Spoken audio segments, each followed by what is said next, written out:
Hola a todos. Hoy vamos a meternos con un tema que es clave para entender cómo funciona la naturaleza y que además suele caer bastante en los exámenes: el crecimiento de las poblaciones. A ver, seguro que alguna vez lo hemos pensado. ¿Cómo es posible que de repente haya una plaga de insectos, pero otras especies parecen estar siempre más o menos igual? Pues aunque parezca un misterio, la respuesta está en dos modelos que explican perfectamente cómo y por qué cambian las poblaciones. Vamos a desvelarlo. Pero bueno, antes de lanzarnos a ver las curvas y los gráficos, tenemos que entender las reglas del juego. O sea, ¿qué es lo que hace, en primer lugar, que una población crezca o se haga más pequeña? Aquí tenemos la definición un poco más formal. La dinámica poblacional, en el fondo, no es más que llevar las cuentas de la naturaleza. Es simplemente estudiar cómo varían los números de una especie a lo largo del tiempo. Y todo se reduce a estos 4 factores. Para que sea más fácil, podemos agruparlos en 2 equipos. Las entradas, que son los que suman individuos, o sea, los nacimientos y los que vienen de fuera, y por otro lado, las salidas, los que restan, las muertes y los que se van. No tiene más misterio. Y claro, la lógica es súper sencilla. Si entran más de los que salen, la población crece. Si salen más de los que entran, pues decrece. Para simplificar los modelos que vamos a ver ahora, vamos a imaginar lo que se llama una población cerrada. Es decir, vamos a ignorar a los que vienen y a los que se van, y nos vamos a centrar solo en los nacimientos y las muertes. Vale, pues vamos allá. Empezamos con el primer modelo. Para entenderlo, tenemos que imaginar un escenario ideal, un paraíso donde no hay problemas de ningún tipo. O sea, imaginemos un lugar con comida para aburrir, donde nadie compite con nadie y no hay depredadores esperando a la vuelta de la esquina. Es básicamente el sueño de cualquier especie, un sitio donde se puede crecer sin parar. Empezamos con una parejita, 2 individuos. En estas condiciones tan perfectas, su única misión es reproducirse a tope, a su máxima capacidad.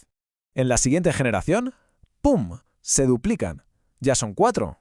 Al principio, como veis, el crecimiento es lento, casi ni se nota. Pero la cosa sigue. De 4 pasamos a 8. El ritmo de duplicación es el mismo, pero como la base es más grande, los saltos también lo son. Y de 8 a 16. Ahora sí que se empieza a notar el acelerón, ¿verdad? Imaginaos el siguiente paso. 32, 64, el crecimiento se dispara de una forma brutal. Pues este patrón de aceleración continua es lo que dibuja la famosa curva en forma de J. Es un crecimiento explosivo casi violento y, como ya podemos imaginar, es totalmente insostenible en el mundo real. Pero ojo, que sea un modelo teórico no significa que no lo veamos por ahí. Lo que pasa es que solo dura un tiempo. Lo vemos, por ejemplo, en bacterias cuando encuentran un cultivo nuevo, en especies invasoras que llegan a un sitio sin enemigos, o, volviendo a la pregunta del principio, en el estallido inicial de una plaga. Muy bien, el paraíso era genial, pero ¿qué pasa cuando se acaba la fiesta? ¿Qué pasa cuando la realidad se impone y los recursos empiezan a faltar? Pues aquí es donde entra el segundo modelo, el que de verdad importa. El crecimiento logístico es el modelo con los pies en la tierra. Es el que sabe que los recursos no son infinitos y que tarde o temprano toca competir por ellos.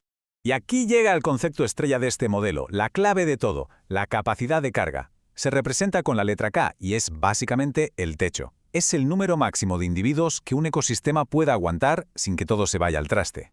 Este modelo dibuja una curva muy distinta, en forma de S, y tiene 3 fases muy claras. Al principio, sorpresa, se parece mucho a la curva en J, con un crecimiento muy rápido. Pero a medida que la población se acerca a ese techo, a esa K, la cosa se frena, y al final la población se estabiliza más o menos en ese límite, llegando a un equilibrio. A todo ese conjunto de cosas que frenan el crecimiento, como que falte comida, que aparezcan más enfermedades o que no haya sitio para todos. A todo eso lo llamamos resistencia ambiental. Es la fuerza de la realidad que aplana la curva y le da esa forma de S. Venga, y para que todo quede meridianamente claro, vamos a ponerlos cara a cara. El modelo ideal, el del paraíso, contra el modelo real. A ver, repasemos. Recursos. El exponencial cree que son infinitos, el logístico sabe que son limitados. La forma, una J que se dispara al cielo frente a una S mucho más contenida. El factor clave. En el exponencial solo importa la velocidad de reproducción. En el logístico la que manda es la capacidad de carga, la K. Y por último, la sostenibilidad. El de la J es insostenible, mientras que el de la S es el que vemos en la naturaleza de verdad. Si nos tuviéramos que quedar con una sola idea, con la frase para recordar sería esta. El crecimiento exponencial es una explosión teórica. El crecimiento logístico es la realidad, regulada y sostenible. Y esto, claro, nos lleva a una última pregunta, una para pensar un buen rato. Si la curva en S, la del modelo logístico, es la que siguen casi todas las especies, ¿En qué punto de esa curva estamos nosotros, la población humana? ¿Seguimos en esa fase de aceleración brutal? ¿Nos estamos acercando ya al punto donde la curva empieza a frenar? ¿O es que quizás ya hemos superado algún límite? Ahí queda eso.